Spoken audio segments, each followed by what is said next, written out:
আসসালামু আলাইকুম, welcome to Faiza mom USA. আশা করি সবাই ভালো আছেন। আল্লাহর রহমতে আমরাও ভালো আছি। আজকে বেরোয় পড়েছি রমাদানের বাজার করার জন্য।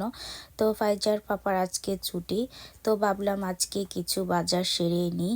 কালকে আবার বাইরে আমাদের একটু কাজ আছে, কালকে মাছ মাংস সেগুলোই কিনে আনবো।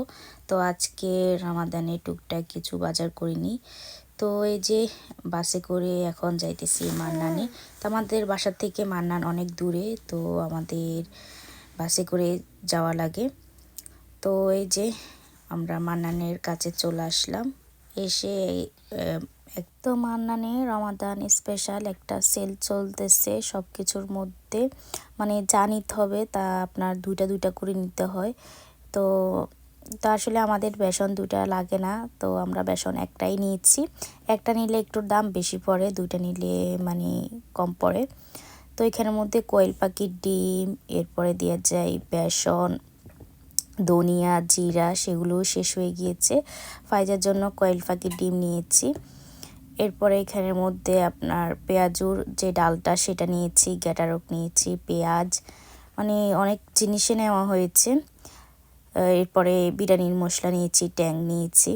তো সব কিছু নিয়ে বাসায় চলে আসলাম। এই যে মুড়ি নিয়েছি, আবার আমাদের একটু মুড়িটা বেশি লাগে, তো মুড়ি 4 প্যাকেট নিয়েছি। তো এই যে সব কিছু আনার পরে আমি বলতেছি এখন সাথে সাথে যদি না করি তাহলে আর করা হবে না।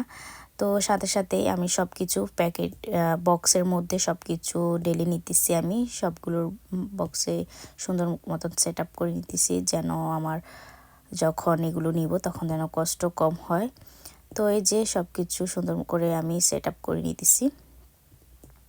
তো সব সময় আমি এভাবে ডালগুলোকে এরকম বক্সে রেখে দিই, তাহলে প্যাকেটে থাকলে প্যাকেট থেকে পড়ে যায় বা হয়ে যায়। তো এখান থেকে হাফ বেসন আমি রেখে দিব এরকম, আর হাফ বেসন আমি সব রকমের শুকনো উপকরণ দিয়ে রেডি করে রাখবো, যেন যখন ইফতারির সময় হবে তখন অল্প একটু নিয়ে পানি দিয়ে মিক্স করে গুলে নিলেই হবে। তো কেমন লাগলো আজকের ভিডিওটি অবশ্যই কমেন্ট করে জানাবেন। সবাই ভালো থাকবেন, সুস্থ থাকবেন, আমাদের জন্য দোয়া করবেন। সবাইকে রমাদান মোবারক। আল্লাহ হাফেজ, আসসালামু আলাইকুম।